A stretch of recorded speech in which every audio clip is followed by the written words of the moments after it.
ನಮಸ್ಕಾರ. ನನ್ನ ಹೆಸರು ಪರಿಸರ ಪ್ರೇಮಿ ಸಾಲುಮರದ ಸದಾಶಿವಯ್ಯ, ಬೇಲೂರು ತಾಲೂಕು ಹಗರೆ. ನಮ್ಮ ಇವಾಗ ಹನಿಕೇರೊಬ್ಬರು ರೈತರು ಇಲ್ಲಿ ಕೊಬ್ಬರಿ ತಗೊಬಂದಿದ್ದಾರೆ. ಅವರು ಇದು ಅಡುಗೆ ಎಣ್ಣೆ ತಯಾರು ಮಾಡ್ತಾಯಿದ್ದಾರೆ. ಅವ್ರನ್ನ ಮಾತಾಡ್ಸೋಣ, ಏನು ಹೇಳ್ತಾರೆ. ನಮಸ್ಕಾರ ರೈತರೇ. ನಮಸ್ಕಾರ ಸರ್.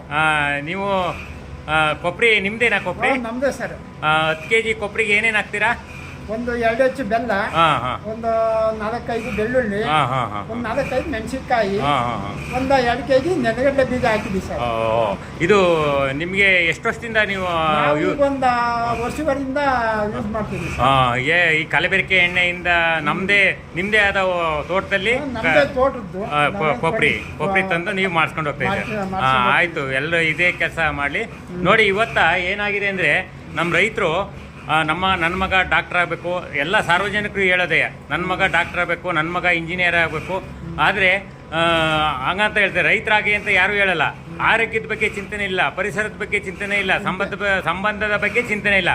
ಆದರೆ ನಾವು ವೆಚ್ಚ ಮಾಡ್ತಾಯಿದ್ದೀವಿ. ನಮಸ್ಕಾರ. ನಮಸ್ಕಾರ ಸರ್.